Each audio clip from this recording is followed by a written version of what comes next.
ಕೃಷ್ಣನ ನಗರಿ ಉಡುಪಿಯಿಂದ ಕೊಯಂಬತ್ತೂರಿನ ವೆಳ್ಳಿಯಂಗಿರಿಯ ಇಶಾ ಯೋಗ ಕೇಂದ್ರದ ತನಕ ಆದಿಯೋಗಿ ರಥದೊಂದಿಗೆ ಪಾದಯಾತ್ರೆ ನಡೆಯಲಿದ್ದು, ಈ ಪಾದಯಾತ್ರೆ ಡಿಸೆಂಬರ್ 7ರಿಂದ ಉಡುಪಿಯ ರಥಬೀದಿಯಿಂದ ಆರಂಭಗೊಳ್ಳಲಿದೆ.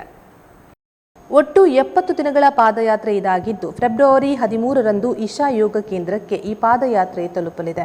ಮಹಾಶಿವರಾತ್ರಿ ಕಡೆಗೆ ಆಧ್ಯಾತ್ಮಿಕ ದಿವ್ಯ ಪಯಣ ಎಂಬ ಧ್ಯೇಯದೊಂದಿಗೆ ಉಡುಪಿಯಿಂದ ಈ ಪಾದಯಾತ್ರೆ ಆರಂಭಗೊಳ್ಳಲಿದ್ದು, ಮಣಿಪಾಲ, ಮಂಗಳೂರು, ಪುತ್ತೂರು, ಸುಳ್ಯ, ಮಡಿಕೇರಿ, ಹೊಸಕೋಟೆ, ಮೈಸೂರು, ಬೆಟ್ಟದಪುರ, ರಾಯಕೋಟೆ, ಅವಿನಾಶಿ ಮುಖಾಂತರ ಈ ಪಾದಯಾತ್ರೆ ಕೊಯಂಬತ್ತೂರಿನಲ್ಲಿರುವ ಇಶಾ ಕೇಂದ್ರಕ್ಕೆ ತಲುಪಲಿದೆ. ಈ ಪಾದಯಾತ್ರೆ ಅವಧಿಯು 70 ದಿನಗಳಾಗಿದ್ದು, 1000 ಕಿಲೋಮೀಟರ್ ಪ್ರಯಾಣಿಸಲಿದೆ. ಮಾತ್ರವಲ್ಲದೆ 100ಕ್ಕೂ ಹೆಚ್ಚು ಪಟ್ಟಣ ಮತ್ತು ಗ್ರಾಮಗಳನ್ನು ದಾಟಿ ಸಾಗಲಿದೆ. ಪ್ರತಿ ವರ್ಷ ಪಾದಯಾತ್ರೆ ಹಮ್ಮಿಕೊಳ್ಳಲಾಗುತ್ತಿದ್ದು, ಬೆಂಗಳೂರಿನಿಂದ ಪಾದಯಾತ್ರೆ ಹಮ್ಮಿಕೊಳ್ಳಲಾಗುತ್ತಿತ್ತು.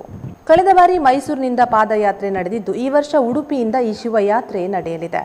ಮೊದಲು 4 ಮಂದಿಯಿಂದ ಆರಂಭವಾದ ಈ ಶಿವಾಂಗ ಪಾದಯಾತ್ರೆ ಇದೀಗ ರಥದೊಂದಿಗೆ ಪಾದಯಾತ್ರೆ ಸಾಗುವ ತನಕ ಜನರಲ್ಲಿ ಜಾಗೃತಿ ಮೂಡಿದೆ. ಉತ್ತಮ ಸ್ಪಂದನೆ ಕೂಡ ಸಿಗುತ್ತಿದ್ದು, 100 ಮಂದಿ ಈ ಯಾತ್ರೆಯಲ್ಲಿ ಪಾಲ್ಗೊಳ್ಳಲಿದ್ದಾರೆ.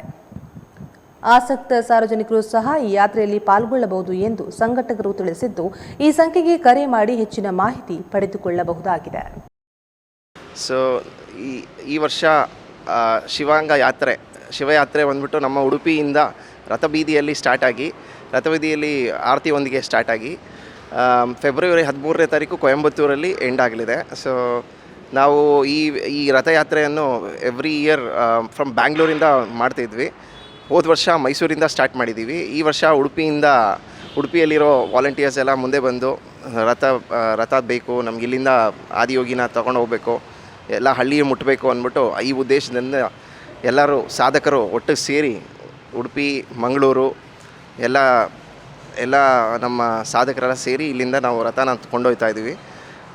ಇಲ್ಲಿಂದ ಬೆಂಗಳೂರು, ಫಸ್ಟು ಉಡುಪಿಯಿಂದ ಹೊರಟು ಮಂಗಳೂರು ಮಾರ್ಗವಾಗಿ ಮಡಿಕೇರಿ ಆದಮೇಲೆ ಹಾಗೆ ಮುಂದಕ್ಕೆ ಹೋಗಿ ಬೆಂಗಳೂರಲ್ಲಿ ಚಿಕ್ಕಬಳ್ಳಾಪುರ ಆಶ್ರಮ, ಅದಾದಮೇಲೆ ಅಲ್ಲಿಂದ ಹೊರಟು ಕೊಯಂಬತ್ತೂರು ಮುಟ್ತೀವಿ. ಸೊ ಈ ಯಾತ್ರೆ ನಮಗೆ ಟೋಟಲಾಗಿ 70 ಡೇಸ್ ಆ ಥರ ಆಗೋ ಥರ ಇದೆ. 70 ಡೇಸ್ ಆಗ್ತಿದೆ.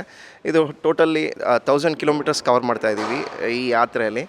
ಸೊ ಎಲ್ಲರೂ ಭಕ್ತಾದಿಗಳು ಮುಂದೆ ಬಂದು ನಮಗೆ ವಸತಿ, ನೈಟ್ ಸ್ಟೇ ಮತ್ತು ಊಟ ಅವ್ರು ಕೊಡೋದೇ ನಾವು ಸ್ವೀಕರಿಸಿ ಮುಂದಕ್ಕೆ ಕೊಂಡೊಯ್ತಾ ಇದ್ದೀವಿ.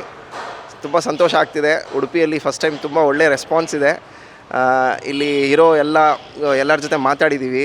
ನಮ್ಮ ಯಾತ್ರೆ ಬಗ್ಗೆ ಹೇಳಿದೆ, ಎಲ್ಲರೂ ತುಂಬ ಎಕ್ಸೈಟೆಡ್ ಆಗಿದ್ದಾರೆ.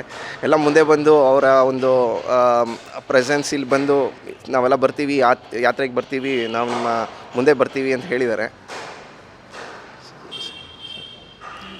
ಹಾಂ, ಸೊ ಈ ಯಾತ್ರೆ ಬಂದ್ಬಿಟ್ಟು ಮುಂಚೆ ಫಸ್ಟ್ ಸ್ಟಾರ್ಟ್ ಆಗಿದ್ದು ಜಸ್ಟ್ ಒಂದು 4 ಜನ ಪಾದಯಾತ್ರಿಗಳು ಬೆಂಗಳೂರಿಂದ ಹೊರಟು ಕೊಯಂಬತ್ತೂರಿಗೆ ಹೋಗಬೇಕು, ಮಹಾಶಿವರಾತ್ರಿ ಅಲ್ಲಿ ಅಟೆಂಡ್ ಮಾಡಬೇಕು, ಸದ್ಗುರು ಸನ್ನಿಧಿಯಲ್ಲಿ ಸದ್ಗುರುಗಳು ಏನು ಅಲ್ಲಿ ಮಹಾಶಿವರಾತ್ರಿ ನಡೆಸ್ಕೊಡ್ತಾರೆ, ಆ ದಿನ ಅಲ್ಲಿ ತಲುಪಬೇಕು ಅನ್ನೋ ಒಂದು ಸಂಕಲ್ಪ ಮಾಡಿ ಹೊರಟಿದ್ದು. ಈಗ ಅದೇ ಇವಾಗ ರಥಯಾತ್ರೆ ಆಗಿ ಮಾರ್ಪಟ್ಟು ಸ್ಟಾರ್ಟಿಂಗಲ್ಲಿ ಒಂದು 4 ಜನ ಅವ್ರ ಲಗೇಜ್ ಅವರೇ ಹೊತ್ತು ಮುಂದಕ್ಕೆ ಹೋಗ್ತಿದ್ರು. ಇವಾಗ ಅದು ತಾನಾಗ್ತಾನೆ ಬೆಳೆದು ನಾವೊಂದು ಪಾದಯಾತ್ರೆ ಅಂದರೆ ಒಂದು 13 ದಿನ ನಡ್ಕೊಂಡು ಹೋಗ್ತಿದ್ವಿ ಬೆಂಗಳೂರಿಂದ. ನಂತರ ದಿನಗಳಲ್ಲಿ ಎಲ್ಲರೂ ಏನು ಇದು ಅಂತ ಕೇಳುವಾಗ ಇದಕ್ಕೆ ಸಮಾಧಾನವಾಗಿ ನಾವು ಆದಿಯೋಗಿನೇ ಕೊಂಡು ಬರ್ತಾ ಇದ್ದೀವಿ. So they can visually C Adiyogi and they can be part of ಈ ಗ್ರೇಸ್ಗೆ. ಯಾಕಂದರೆ ಬಂದಿದ್ದ ಕೂಡಲೇ ನೋಡಿದ ಕೂಡಲೇ ಆದಿಯೋಗಿ ನೋಡಿದ ಕೂಡಲೇ ಅವ್ರಿಗೆ ಅನುಭವ ಆಗುತ್ತೆ, ಹೌದು ಯಾತ್ರೆ ಇದು ಅಂತ.